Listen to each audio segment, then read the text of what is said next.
Hey guys, welcome to the second weekly podcast for HashMP EU4. HashMP is a competitive EU4 group that plays with our own balance mod with games running on Sundays and Wednesdays. Our most recent Sunday game just concluded, and with me I have one of the top players from that, Smeev, as well as two players who are finding success in our ongoing Wednesday game, Rope and Stefl.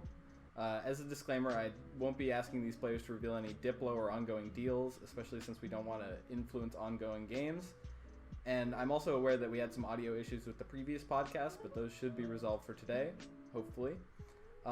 Starting with the Sunday game, just wanted to look at the Barat that Smeev built up. If you wanted to talk a little bit about your build, I know you and Rope were running the same sort of similar build on the Sunday game. So if you could talk about that build, it's sort of a Cav manpower build for Barat and Lithuania, right? You were playing Rope, so if you guys want to talk a little bit about that. Sure. So I think Barat ideas are 15 Cav combat and Yes, 15. 10 infantry combat, 10 RT combat, and if you start in southern India, you get the Marathas estate, which is 10 Cav combat and 0.5 army tradition. And Barmanis also has. Loyal. Yeah, it's very easy to keep them loyal though with all the different estate interactions. And I think Barmanis also has 10 Cav combat. So I thought that would be a good country to try this build on, and the build is basically the idea groups are espionage, quantity, aristo, economic, quality. I mean, quality is optional if you want the extra infantry and cav combat, but essentially my form of the build was stack manpower and dev cost and run whoever I'm fighting until they run out of manpower and keep going. Basically, if I lose fights, just go back and reinforce, and I just hope to recover manpower faster than they do and win a war of attrition that way. That worked for you pretty well for Barat, but for Lithuania Rope, it didn't really work as well because you didn't have that economy backing it up.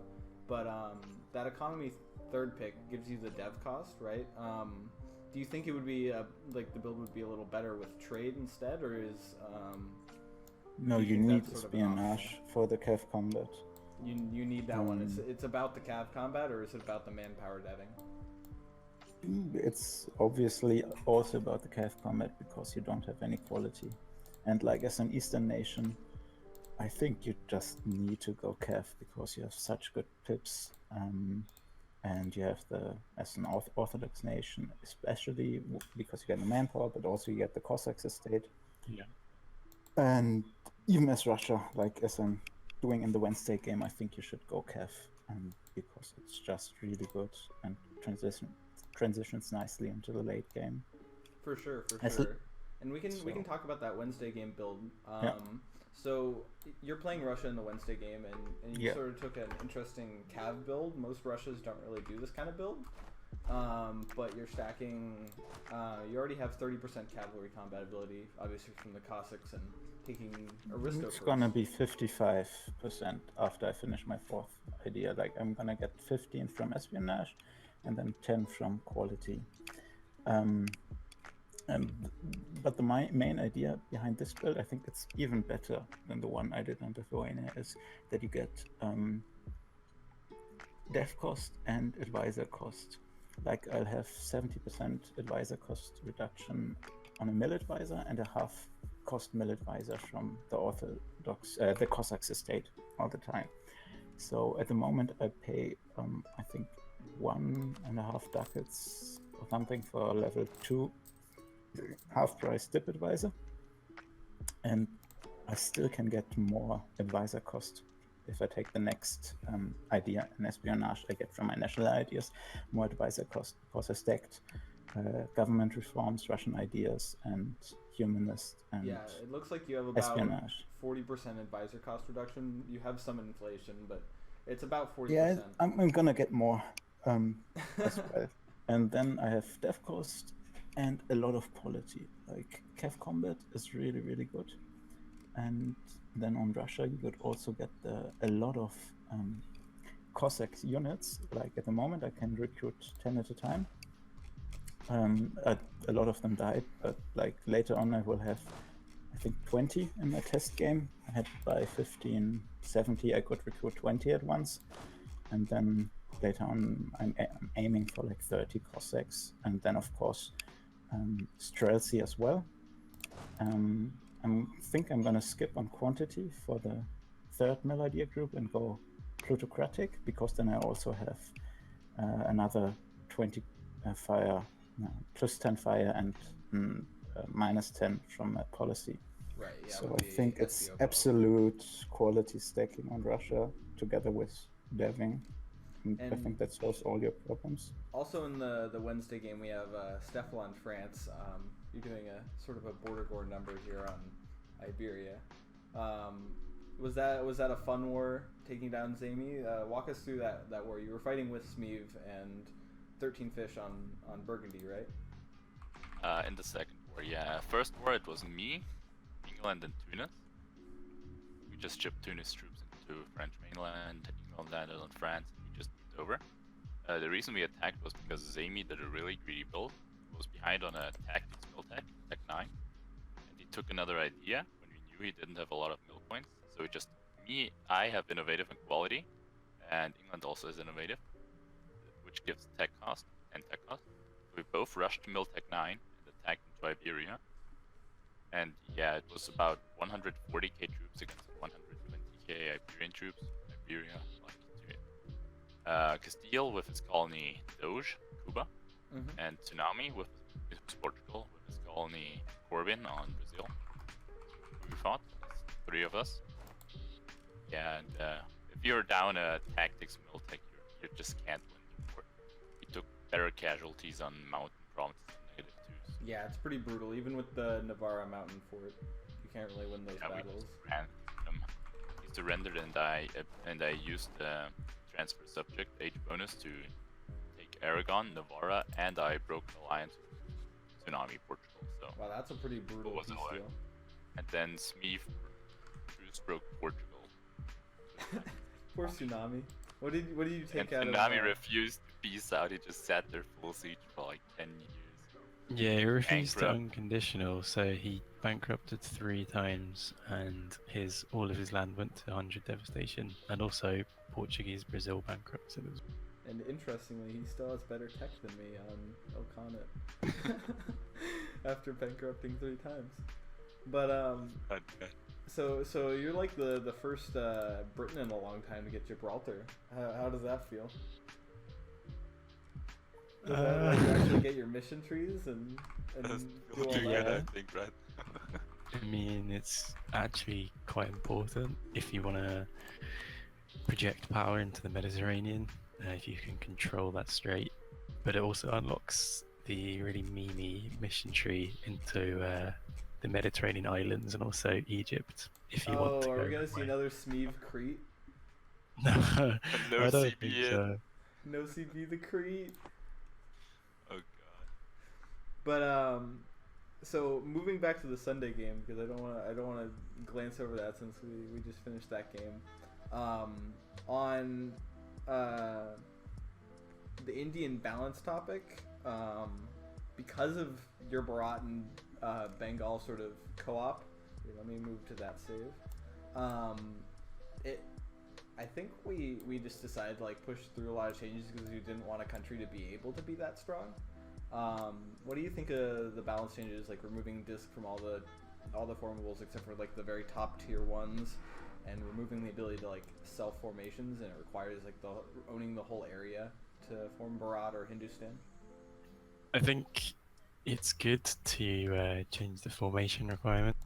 I don't know if owning literally all of India is the right way to go, but it's definitely better than selling about 15 provinces just to get an endgame tag. Also, I think removing discipline is, I don't know, it's controversial. The main thing I have a problem with is the idea changes to Bengal, which basically killed the Yes. country. It's I agree. no longer like fun, and it's just a lot weaker than it was. Well, why do you say And- that?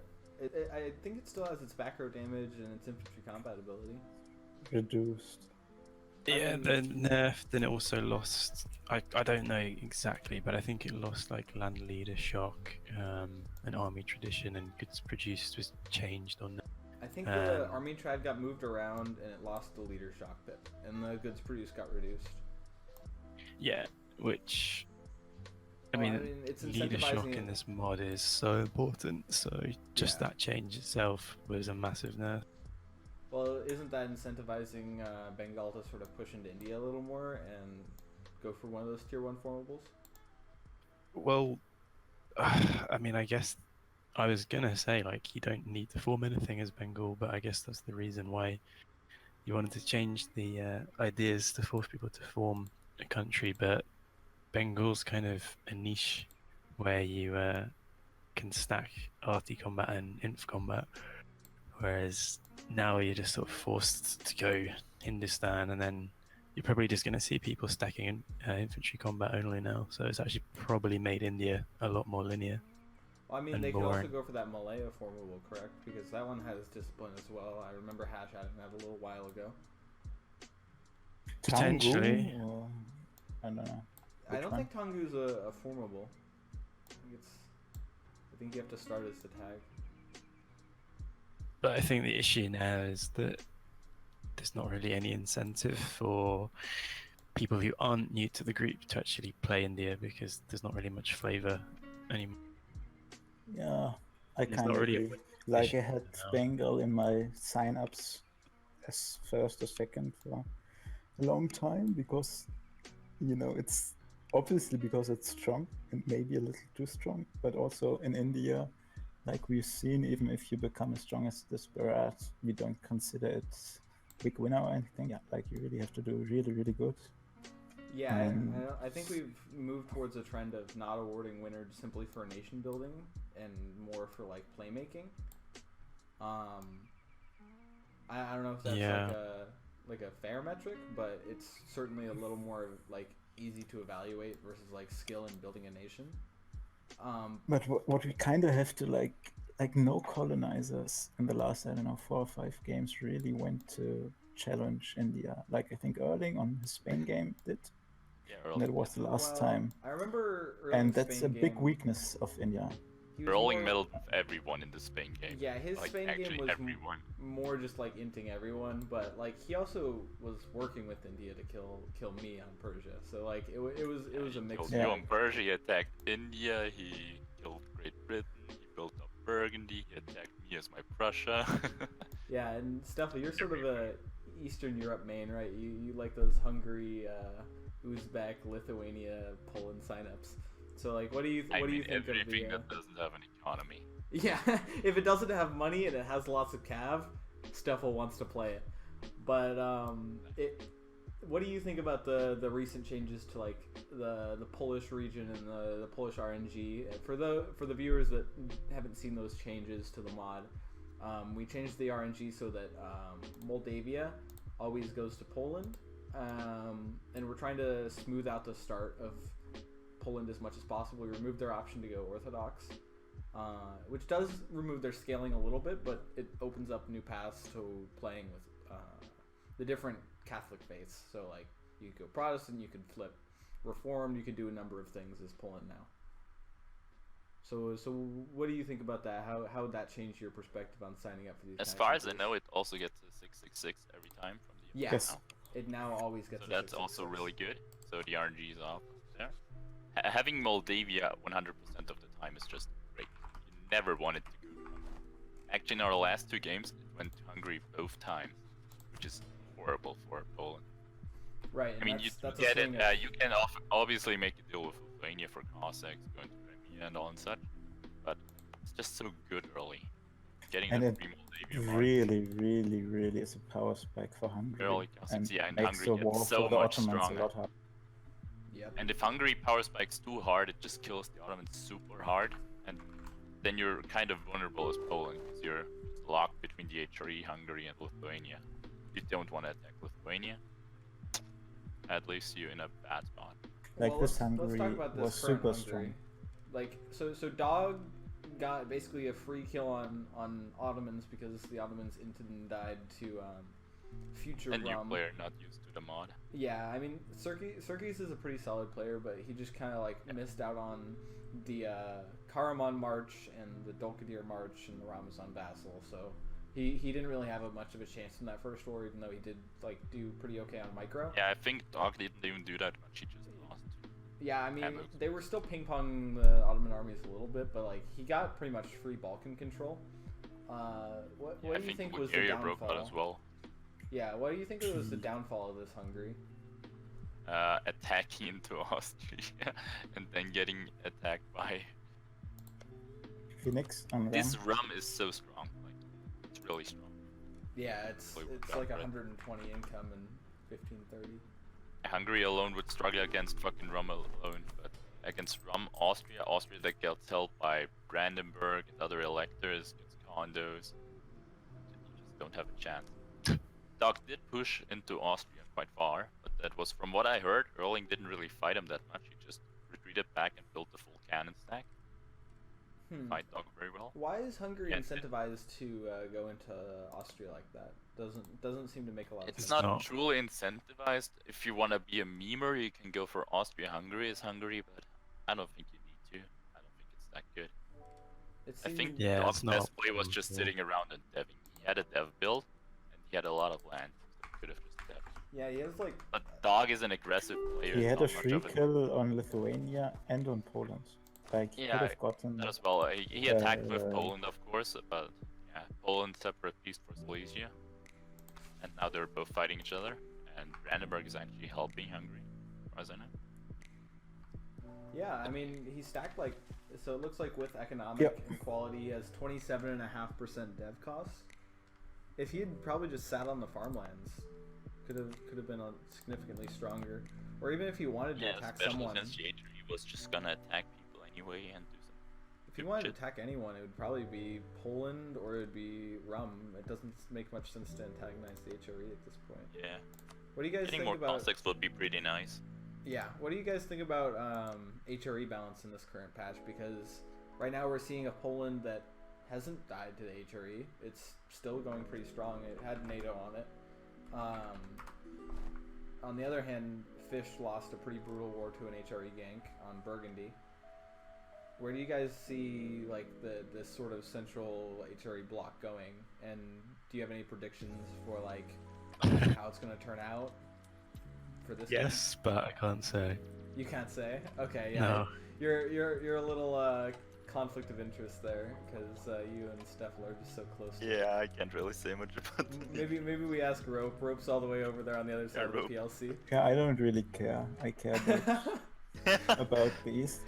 I think one more reform and that's it. Yeah, you think it's gonna implode? Yes. I think Could always Lewis is in a implode. very good position. I think I think Denmark has a early- lot of enemies. Austria is fine, but He is bankrupt. blooming. yeah, it's still fine. Yeah, Austria got He a won't bit be unlucky. attacked He at went the to 3 stab, went bankrupt, and then got a stab at event, so he kinda just has some issues. Yeah. I do think Burgundy is fine, even though it lost like. Yeah, Burgundy is 100%. actually really strong, so It's 70 still army very strong, professional yeah. is didn't fight the war that hard. It's still Yeah, pretty strong. Burgundy is fine. I think France is 70. too No, he's weak. at 65. actually. Holy I'm coming crap. back. Relax. Not in this game in general. Wow. think France- Honestly, after playing France, I think it's fine. I don't think- know, compared to the I think HRE. you need to make the play earlier than I did, but I think it's fine. So what do you guys think about Yeah, it's not Fish's Burgundy? weak. He was drilling Let's above. say it's in a subpar position. He was drilling above force limit, so he has like I this don't know. huge banked manpower. I haven't seen that done really before. Like, instead of hiring advisors out or like trying to dev up, he just used his extra money to go like 5 or 6 over force limit and then drill it. And Well, he has paid a lot for advisors. I think he paid the most out of any countries, but that's what Fish I know always that I does. did I mean, first he's session. running like Yeah. he's running like Definitely up. 1-1-2 right now. Okay, then at the moment. I ran like 3-3-4 first session. Yikes. But it's obviously good as Burgundy. You because might want to force tag limit into is low. Castile because there's some interesting things about it. All right, let's take a look. Because at if you Castile. tag into it, it's full siege, Yes.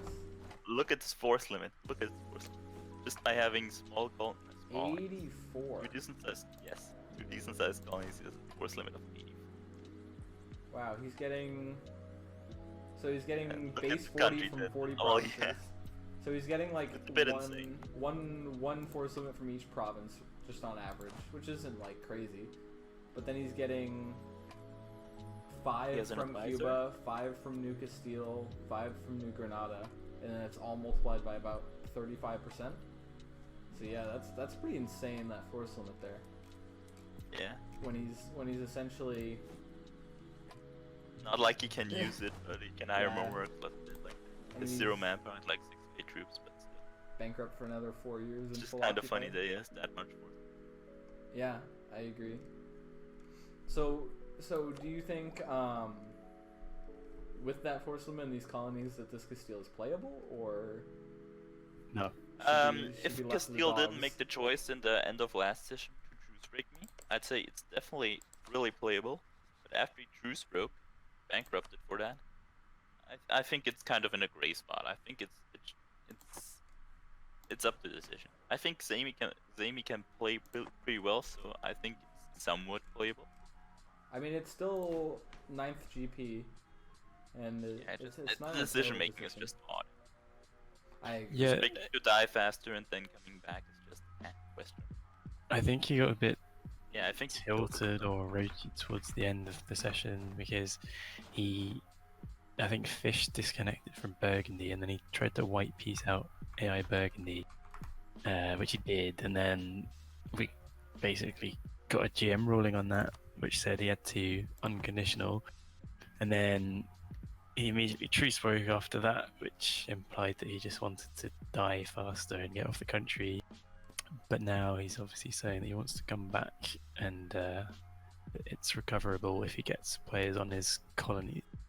Which, I mean, I think he can do stuff with player colonies, but I don't think he ever gets his land back. So, unless he pushes into Africa, I don't really see him coming back. Gotcha. Well, let's talk Yeah, about you this. gotta be England aware he's build a little gonna bit, lose another 100% to me, and 'cause- West so you- probably on Diplo 100 to 2. So you opened a quality Inno, and you haven't even taken any idea group that gives you a colonist. Are you gonna be going for the New World at all, or are you just kind of leaving it for? Look at Cuba. Oh, you're taking Cuba. You're sniping it. So Yeah, so I'm relying on the one colonist from the triggered modifier, yeah. and I'm just going to Don't conquer. you also get one from the debate? I think. No, I don't think you can get it unless you have exploration ideas. Which Yeah, I is think it annoying. requires Quest for the New World Yeah. to trigger the Parliament debate. But if you look in North America, there's already a lot of tribes that I can just make a CN out of, and then get my colonies to colonize that way, and then I'll just conquer. Well, hopefully we'll conquer the Iberian colony. Right. Well, I mean, if you get that And, in Mexico, it'll be pretty solid to begin with. And my build is kind of land focused, I guess. Gotcha. Yeah, I see the quality Inno opener.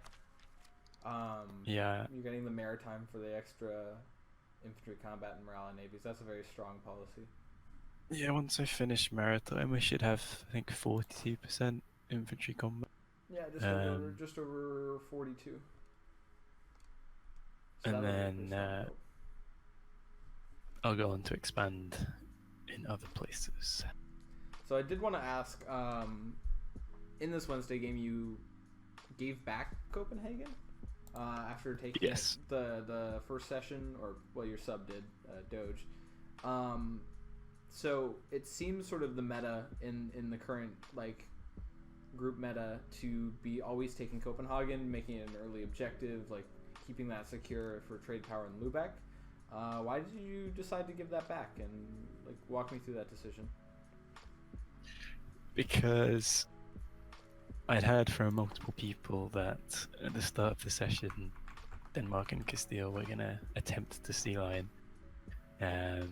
So by giving them back Copenhagen, they can't use Copenhagen as a war goal for that sea line.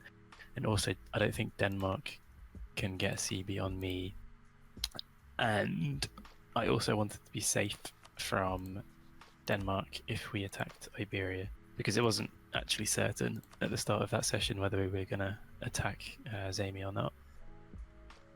Yeah. So Stefl, like, what was that trigger for that go ahead for going into Taking Iberia? one more idea and blew to granite. So it was just Zami being a little greedy on his That was the monarch point trigger. manage. He also got a That's 1 too mil greedy. king. Yeah, that's true. Yeah, he has a. And He the has save it already pretty showed he decent was game, he was already behind on tech, and then he took another idea, and we were like, okay, it's gonna take 10 years or something like that to get to the next build tech. It's now or Gotcha. never. And going back towards the east, one thing that I wanted to talk about on this Wednesday game is this China block. So I guess Rope, you can talk a little bit about it since it was what was sort of inting into you for the good part of the session. The Shun was marching like 80k over. Yeah, like I messaged Chum before the game, during the game, that I don't want to fight in Iberia because it's not fun. Wait a second. Well, I guess we can talk a little bit about the China block. So right now we have basically 4 great powers allied together in China. We did know sort of going into the roster that this was probably going to happen, just based on who we were slotting in the region. But it looks like all these countries are very literally great powers. Yeah, they're all pretty strong. I'm back, by the way. So, yeah, Shun entered into me, but I think I've worked something out with him. We will see. Yeah, like he really risked his nation. Like Qing and Wu could have killed him really quickly. But I guess they all work together.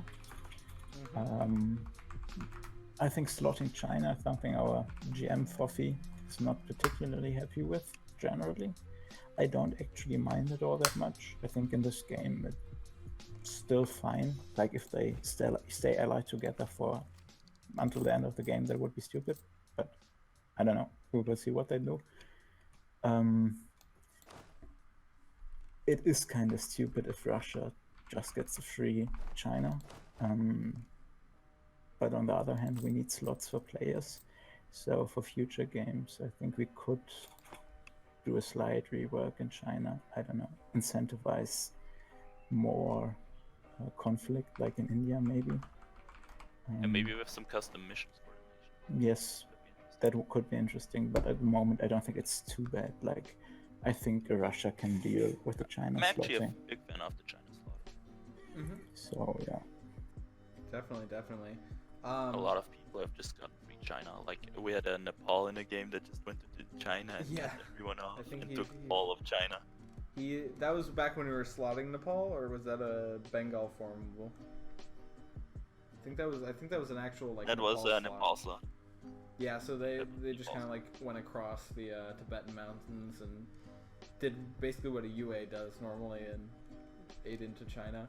Yeah, and I did the same as Uzbek, but it was It's a I big was dead late ball. to China because we just went too fast. But in the end, I still got most of China. For sure. Another thing that I wanted to talk about was sort of the similarity in idea builds over the Sunday game versus your guys' impressions of idea builds in this Wednesday game, because we just recently did the idea rework and we saw the conclusion of that Sunday game. So Rope, you and Smeeve sort of went a bit unique cav builds. No one really else went for that dedicated cav build except the Ilkanit in the Sunday game that didn't really fare so well under Smeeve's hammer. But we saw a lot of quality Inno combinations, quality Inno Pluto.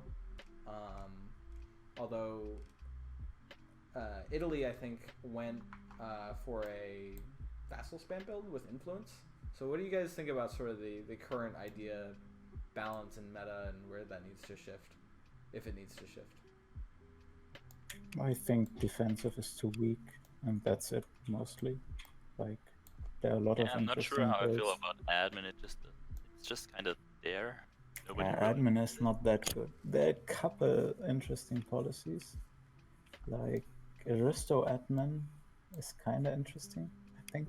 because it gives you admin efficiency, and then you have advisor cost and some quality options. But yeah, in general, admin is pretty weak. But like if you make some more openings for defensive that are competitive with quality, innovative, with a policy or whatever, I think there would be more diversity for non-CAF nations. Because at the moment, there's still, like as a CAF nation, you don't go for quality first. And generally, I think that the idea balance is pretty good. Right. We saw this Austria-Hungary go admin defensive opener, and it didn't really do much beyond reduce their reinforced costs so that they could int faster. So like, if we were to do anything, that would probably be where we would start with balance.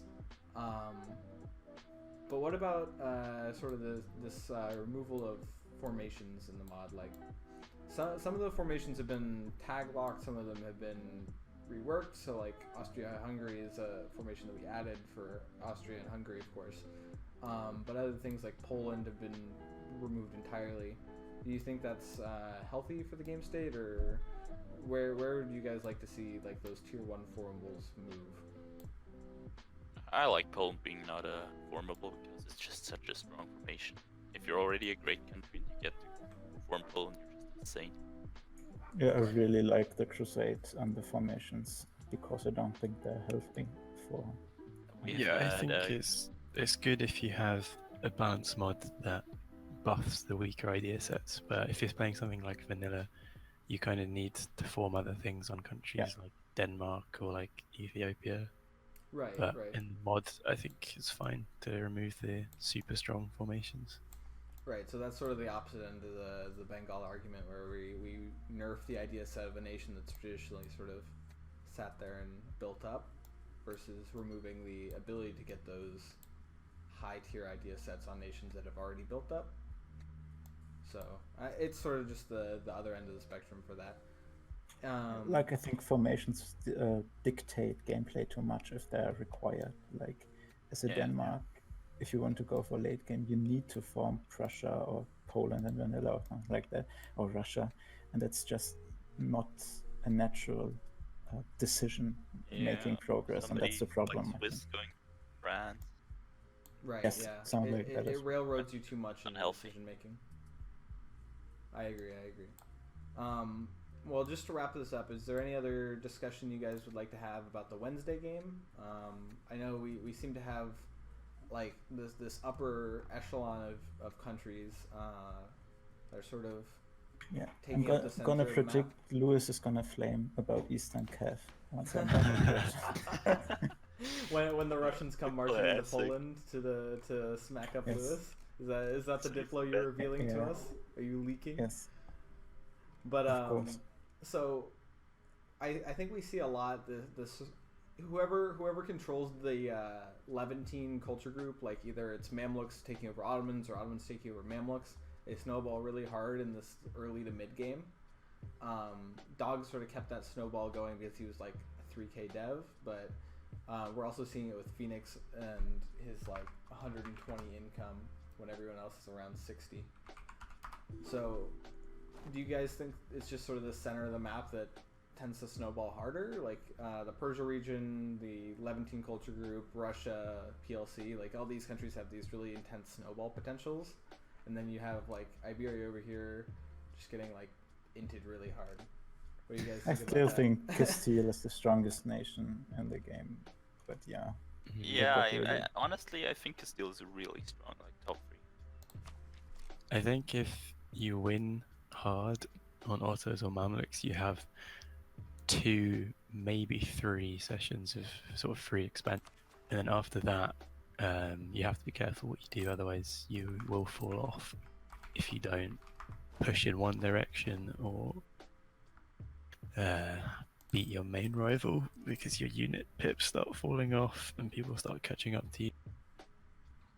I agree. You had an interesting game where you actually, despite that unit pip fall off, made quite the comeback on Ottomans, mostly due to those Janissaries. What do you think the role like drill builds have in this current meta of the mod? Because I know it's viable on Janissaries because they have that extra drill speed. But Yeah. what do you think about like drill speed modifiers in general? Are they like too strong, or should we add more to the mod? Where do you think that has a place? I don't think a drill build is viable, but you can easily get. I think it's like, if you got innovative quality, you get 2 modifiers just alone on, which I think is 50% or something like that. And you can get close to 2 drill a month just off those 2. I don't think it's worth going any further than that. I certainly wouldn't take the reform for it because it's too expensive.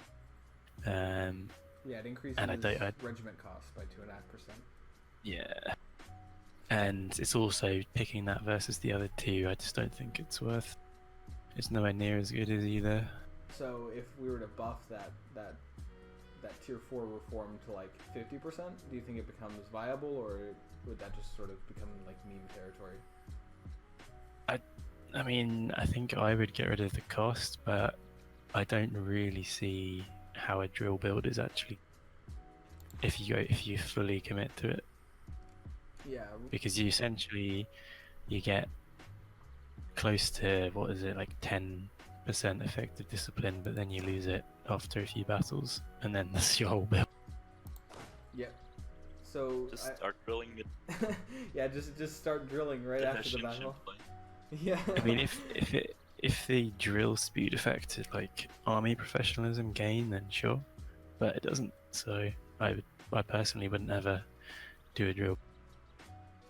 Right, because you get that effective discipline for like 2 engagements, and then you have to cycle them out and micro the Yeah. and stuff.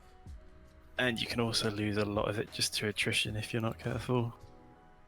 Right, I feel like it's only viable on like 2 nations really. It's the 2 nations with the Ottoman government type, and even then it's kind of memey.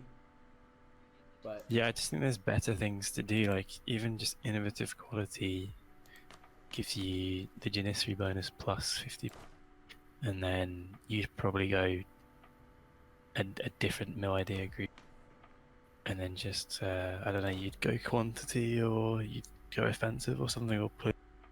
And then you'd have enough drill speed just for the Janissaries. For sure.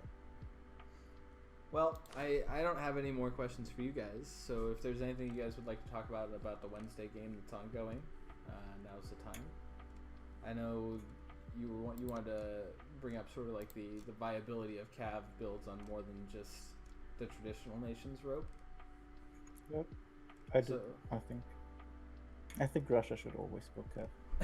Always go cav? We saw Slazer's interesting economic build. What do you think about that? Yo, Russia was quite interesting, not gonna lie. Like cav is so good, and the problem of Poland and Liv going for cav is that they don't have money to support like 200k stacks. And as Russia, you can go for cav and infantry and artillery at the same time.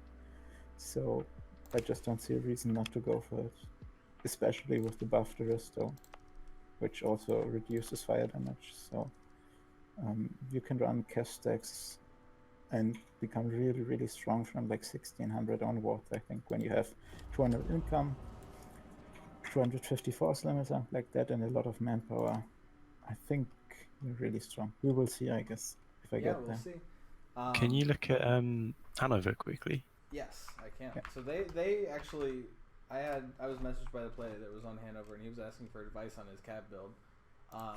This is like the first Western nation I've seen take Aristo first in the current meta. Yeah. Yeah, I look like at it. Genoa, look at Genoa. Sardinia Piedmont.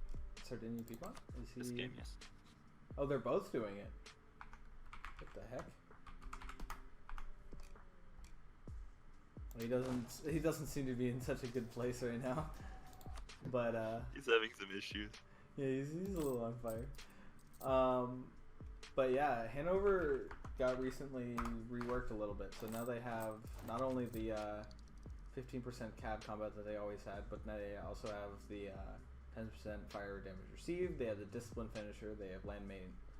They have all these really strong ideas, and I think it might actually synergize with that with that build that you guys used on Barat in Lithuania last game. Could be very strong. Yep.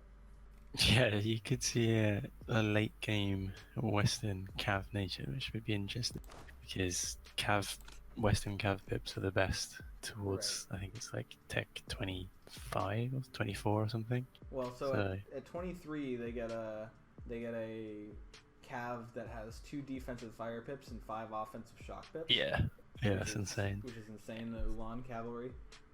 So, and then He just has to survive until then. And then the Tech 28, obviously, you get that really OP 6 offensive shock, 2 defensive fire, 5 offensive morale cavalry, the Latin Lancers that are just like insane. Oh, does the minus fire damage stack with his national ideas? Is that why he did it as well? Yep. Because he gets that minus 10% fire damage, and I think he's planning on going Pluto next. Because that synergizes with the Arista. And Pluto like espionage. Yep, that's good. Sorry, yeah, definitely. And then with Yeah. the HRE buffs, like, you're gonna get the main He also power. gets good infantry, but they won't get the last reform sadly because it's going on Austria. He's just gonna int too hard. They're not gonna get it. They Yeah. already have 4, and they're at pretty good gain. Like, there's only one. They already went through one disinherit cycle. Yeah, like they're pretty good. Doubt. It's Yeah, I open. think Hanover's one to watch this game for sure. He was the Rajputana in the Sunday game. I think either Hanover or Lewis could come out on top. Yeah. So They looking both at look really strong. Lewis, because he'll complain if I don't. So he has like, how many vassals is this? Is this Like 6 marches. 6 marches? Yeah, 6 marches. So, did he take influence? Yeah, he took influence. So what do you guys think about that influence opener versus the espionage opener that we're seeing very commonly on pretty It's much a every bit build? memey as an HRE nation. I mean, So strong. he's getting the dip. It obviously is very early game oriented and falls off really hard. Yeah, like I don't know. Especially if Lewis the is marches really, don't really keep up in strong. tech. Is he? I can't see. Has he got innovative? Yeah, so he's going for the Yes. Merc Yeah. discipline. No further. Yeah, that Merc policy is strong as well. I think it's a really strong build, especially for minus and the HRE. You can really use it really nicely. Yeah, I mean, he Is has... he at full the government thingy? Militarization? militarization? Yeah, he is. Yeah. Yeah, He's he has gaining. plus 0.4 gain. Yeah. Look how small he is. Yeah, he's a tiny boy. Like that makes it worth it. You know, if you gain it. Yeah, so for those that haven't seen the Prussian government in the mod, Brandenburg actually just starts with it because we thought forcing them down that path of the Prussian formation is a little memey for conflict with Poland. But it also gains naturally from legitimacy and army tradition, and it's very upped. So if you can maintain Like it, it's more interesting. It's not just Yeah. discipline. It gives force limit, manpower. well, manpower recovery speed. But yeah, I mean, even with disloyal nobles, Lewis is gaining about 550 manpower a month. So, it's a pretty So strong what do build. you do if you're Erling and you see this Brandenburg? Run away and hide. Well, to be Hell, honest, Lewis has actually been helping Erling a bit. Yeah, but it's Quite frankly. Lewis. He'll help up to a point. I mean, I've been sparking some conflict. Lewis, take Emperor. You want it. I know you want it. Yes, bankrupt Austria is definitely gonna throw into this 80k. But this far, he hasn't estimate. been tempted enough to attack Brandenburg. Erling. I mean, How, I don't. There's I gonna don't come know a if- time when Lewis gets strong enough to make a dumb play. I don't know if Erling can beat Lewis. that's the problem with Austria. It just depends on what the other electors do, to be honest. No, I actually no. Who I are the don't- electors loyal to? Are they gonna defend Austria or are they gonna help France? Well, I don't think Hanover has any incentive to get involved at all. So I guess Switzerland is the swing player. Well, Yeah, and he also needs Dog to- Hungary, Poland maybe. Dog is dead. Also have those swinging. Dog fell off a cliff. Dog just. made it. Holy. I think Erling needs Switzerland to has 1k expand ducats. somewhere. Why does Switzerland have so much money? I got a lot of Burgundy, a lot That's from probably true. pretty good stuff. Yeah. Well, that's about all we have time for today. I don't want to run the podcast too long, but I appreciate you guys coming on and talking about your builds and memeing a little bit. So thank you guys, and we'll be back next week with hopefully some more guests and some more updates from the Wednesday game. We do have signups open currently for the Sunday game, so anyone who's watching and is interested in playing with this fantastic mod and less fantastic people, go ahead and sign up. Thank you guys, and I'll see you next week.